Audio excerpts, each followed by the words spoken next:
रही है जो एपीजे अब्दुल कलाम का कोई नाम नहीं जानता था उसको राष्ट्रपति तक बना के दिखाया।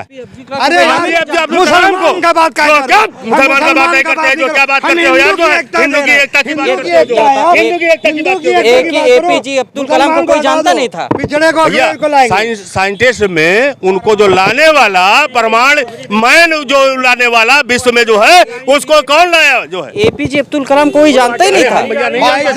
हम तो नहीं जानते थे, हम तो जब ये राष्ट्रपति बने तब जान पाए कि ये भी वैज्ञानिक हैं। उसके पहले नहीं जानते थे। ये कुछ नहीं जानते हैं, इसीलिए ये बोलते हैं ये कुछ नहीं जानते हैं, इसीलिए वो साइंटिस्ट है, इसीलिए आए। मैं योगी जी से बहुत निम्रता से अच्छे से बोल रहा हूँ, सब लोग हिंदू एक होंगे, पर इस बार पिछड़ा आएगा, उसके बाद दलित आएगा, उसके बाद ब्राह्मण आएगा, उसके बाद ठाकुर आएगा, ठाकुर भी आएगा, पर इस बार नहीं। ये नहीं कि आप मंदिर धुला दो, एक यादव को धुला दियो, मंदिर धुला दो, दलित धुला दो, ये नहीं चलेगा। दलित पे पेशाब कर दो, ये नहीं चलेगा। आप बता दें 100 गुजरात में मंदिर हैं जहां पर दलित का प्रवेश निषेध है, 29 महाराष्ट्र में है जिसमें 19 में प्रवेश निषेध है, ये नहीं चलेगा।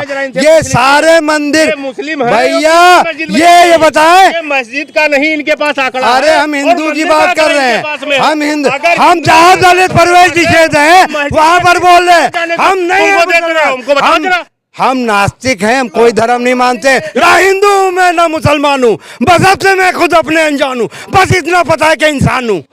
योगी जी ने कहा बटेंगे कटेंगे, अखिलेश यादव ने कहा ये आज आधुनिक भारत की जो आधुनिक राजनीति चल रही उसका सबसे निकृष्टतम नारा है। इसको लेकर के लगातार बवाल चल रहा है। योगी जी का बयान है बटेंगे कटेंगे, तभी जुड़ेंगे तभी बचेंगे। अखिलेश यादव कह रहे हैं ना बटेंगे ना कटेंगे, और जब जुड़ेंगे तो बचेंगे। इसको लेकर के आप क्या सोचते हैं? हम सोचते हैं योगी जी का नारा एकदम सही है, बटोगे तो कटोगे, एकदम सही नारा है। सारा हिंदू को एक होना चाहिए, एकदम एकता में शक्ति है, पूरे हिंदू एक हो जाएं, ये मैं भी कहूँगा। पर इस बार मुख्यमंत्री पिछड़ा बनेगा, अखिलेश यादव बनेंगे। ये नहीं चलेगा कि बटोगे कटोगे और 10 साल ठाकुर मुख्यमंत्री रहे। अब इस बार पिछड़े को मुख्यमंत्री बनाइए तब एक होगा, उसके बाद दलित को बनाइए, उसके बाद ब्राह्मण को बनाइए, उसके बाद ठाकुर को बनाइए, ऐसा सीरियल होगा तब बटेंगे नहीं। ये नहीं कि बटोगे कटोगे बोल दिया और ठाकुर ही पहले पड़े हों 10 साल तक, ये गलत है। आप बटोगे नहीं कटोगे, पर इस बार अखिलेश को हम बनाएंगे, वो पिछड़ा है उसको भी बनाओ, वो भी तो हिंदू है। बन गया तो है भाजपा ने बना दिया पिछड़ा, तो पिछड़ा भाजपा कैसे बनाएंगे? क्यों हिंदू? आप तो बटोगे कटोगे हिंदू का नारा दे रहे हो ना, पार्टी का नारा नहीं दे रहे हो। या बोल दो पार्टी बीजेपी का बटोगे नहीं कटोगे। अगर आप हिंदू का नारा दे रहे हो तो अखिलेश भी हिंदू है, इस बार अखिलेश आएगा पिछड़ा।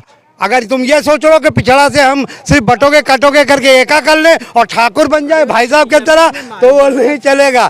सबको चांस दिया जाएगा। बना तो दिया। अरे मोहन यादव बने, यहाँ हम यूपी की बात कर रहे हैं, एक एक को चांस दिया जाएगा। 10 साल हो गया, अब नहीं, हमको अखिलेश चाहिए पिछड़ा। इनको अखिलेश ये बताइए, एक दिलचस्प बात, बटेंगे कटेंगे तो भाई साहब समर्थन कर रहे हैं। देखो सीधी सी बात, उनका कहना है हर बार ठकुरे का प्रधानमंत्री बनेगा, अब की बार किसी यादव को बना दे प्रधानमंत्री। यूपी में नहीं, यूपी में कहा नहीं, वो तो पिछड़ा है। यूपी में कहा नहीं बना। कौन? यूपी में जिसका वो चल रहा है भैया, चल रहा है गुरु। ये पहली बात सुन लीजिए, योगी जी किसी को नहीं बना सकते हैं, वो संगठन का मामला है। आखिर एक चीज बताइए, अखिलेश यादव अपना क्यों मुख्यमंत्री बनने के चक्कर में है, राष्ट्रीय अध्यक्ष भी हैं, सब कुछ हैं, तो वो दूसरे को नहीं बना सकते? दलित को बना सकते? नहीं, दलित को बनाए हैं, वो बनाए हुए हैं। और सुनिए, और भारतीय जनता पार्टी एक ऐसी पार्टी रही है जो एपीजे अब्दुल कलाम का कोई नाम नहीं जानता था उसको राष्ट्रपति तक बना के दिखाया।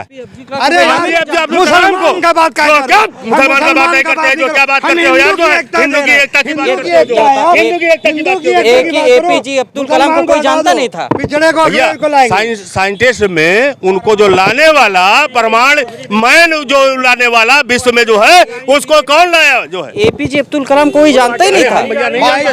हम तो नहीं जानते थे, हम तो जब ये राष्ट्रपति बने तब जान पाए कि ये भी वैज्ञानिक हैं। उसके पहले नहीं जानते थे। ये कुछ नहीं जानते हैं, इसीलिए ये बोलते हैं ये कुछ नहीं जानते हैं, इसीलिए वो साइंटिस्ट है, इसीलिए आए। मैं योगी जी से बहुत निम्रता से अच्छे से बोल रहा हूँ, सब लोग हिंदू एक होंगे, पर इस बार पिछड़ा आएगा, उसके बाद दलित आएगा, उसके बाद ब्राह्मण आएगा, उसके बाद ठाकुर आएगा, ठाकुर भी आएगा, पर इस बार नहीं। ये नहीं कि आप मंदिर धुला दो, एक यादव को धुला दियो, मंदिर धुला दो, दलित धुला दो, ये नहीं चलेगा। दलित पे पेशाब कर दो, ये नहीं चलेगा। आप बता दें 100 गुजरात में मंदिर हैं जहाँ पर दलित का प्रवेश निषेध है, 29 महाराष्ट्र में है जिसमें 19 में प्रवेश निषेध है, ये नहीं चलेगा।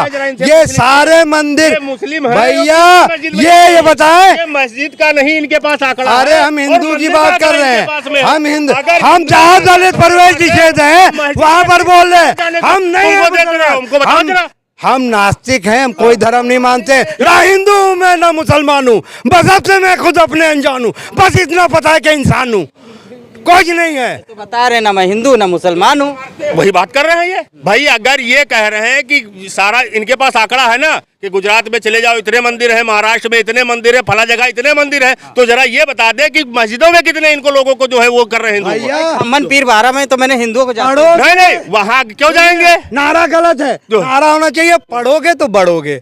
आप पढ़ोगे नहीं तो जानोगे नहीं कितनी मस्जिद है।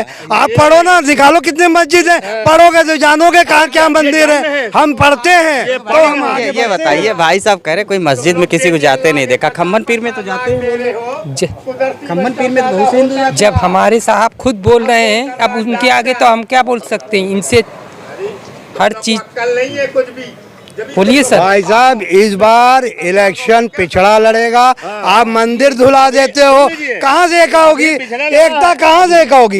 जब आप मंदिर में अखिलेश यादव जाएंगे, आप उसको धुलवा दोगे, दलित को आप घोड़े में नहीं बैठने दोगे, तो एका नहीं होगी। एका हम करेंगे, हम तो बोल रहे हैं हिंदू एको, पर पिछड़ा इस बार मुख्यमंत्री बनेगा। इस बार मुख्यमंत्री होगा। दूसरी बात इनका एक कहना कि मजारों पे तो कहीं हिंदू नहीं जाता है, मजारों पे नहीं जाता, लेकिन खम्मन पीर में मैंने जाते हुए देखा है। नहीं, देखिए यहाँ पर थोड़ा सा मेरी राय मुख्तलिफ है। मज़ारों पर हिंदू तो जाते हैं, मगर मैं एक मुसलमानों से सवाल करना चाहता हूँ कि आप किसी भी धर्म में मुसलमान चला जाता है, चाहे वो सिख धर्म का गुरुद्वारा हो, चाहे मंदिर हो, चाहे गिरजाघर हो, वहाँ पे मुसलमान की एंट्री है, मगर मुसलमान हमें काफिर मानता है और अपनी मस्जिद में प्रवेश नहीं देता। ये मज़ारे जो हैं ये दूसरा इनका कॉन्सेप्ट है, वो अलग चीज़ है। वहीं जाते हैं हिंदू, क्योंकि मस्जिद और मजार अलग अलग है। मजार और मस्जिद कहाँ एक है? मजार में आप सिर्फ सजदा कर सकते हैं, जो कब्र जिसकी है। हमारी एक मुस्लिम महिला मित्र है, वो कह रही है जो मरा हुआ वो तुमको क्या देगा? जो खुद मरा हुआ उस पर चादर चढ़ा के बेवकूफ़ बन रहे हो, पैसे चढ़ा के बेवकूफ़ बन रहे हो। मेरी मुस्लिम महिला मित्र है, उसने ये बात कही थी। तो मैं ये कहना चाहता हूँ कि जो मुसलमान हैं, अभी जैसे सोलंकी की बात आ रही है, कोई एक खड़ी हुई है समाजवादी पार्टी से, सोलंकी, वो मुस्लिम महिला है, तो वहाँ पे फतवा जारी हो गया कि वो मंदिर में क्यों गई। तो मैं सवाल ये करता हूँ कि आपको सोलंकी नाम से चिढ़ नहीं है, आपके लिए हिंदू काफिर है, इस ये चिढ़ है, आप आने नहीं देते हो। मगर अगर वही सोलंकी मुसलमान बन जाती है और वो अगर मंदिर में जाती है, तब आपको इतराज होता है। तो सवाल तो मैं करूँगा ना कि मुसलमान ये दोहरी नीति कैसे रखते हैं कि वो और धर्मों में चले जाते हैं, मगर हमें सिख धर्म, ईसाई धर्म या मुसलमानों को हिंदुओं को क्यों नहीं वहाँ पर प्रवेश मिलता है मस्जिद पे? ये मैं सवाल करना। देखिए ये जो है संख्यावादी है। तारिक अहमद मीर जो हथियार सप्लाई करता था, उसको विधानसभा का बीजेपी इलेक्शन लड़ाती है।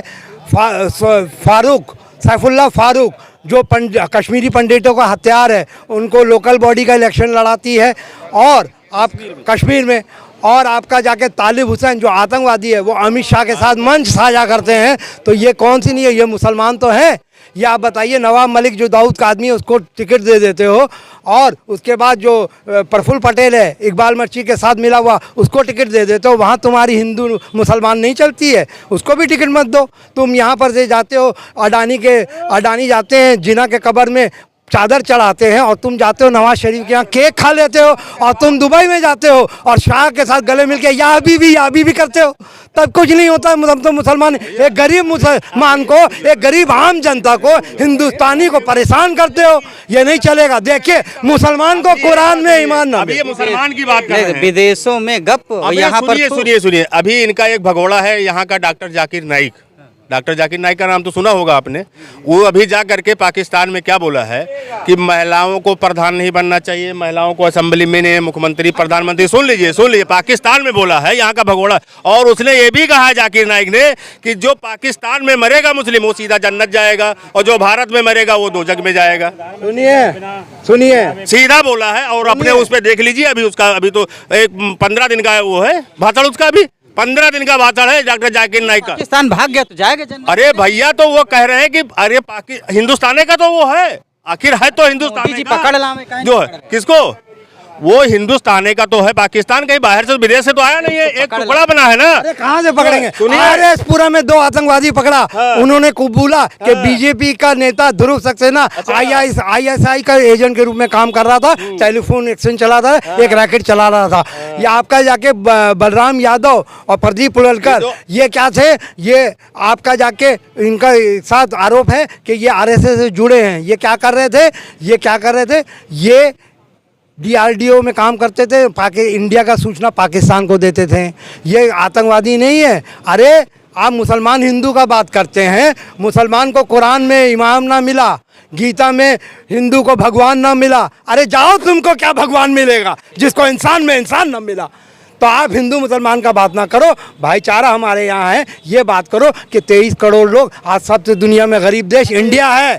23 कटेंगे सही है गलत? बस बहुत सही है, पर अखिलेश सब हिंदू एक हो, पर इस बार पिछड़ा मुख्यमंत्री बनेगा, CM मुख्यमंत्री बनेगा, तब हम मानेंगे। वरना 85-15 कर देंगे। 2-4 प्लाट अपना देखे होंगे, वरना 85-15 करेंगे। 85 सुनिए, चक्कर में लगे हैं कि सुनिए, ये कब्जा कर प्लॉट इनको चाहिए, हमको तो 2 गज जमीन चाहिए, हमको 2 गज जमीन चाहिए।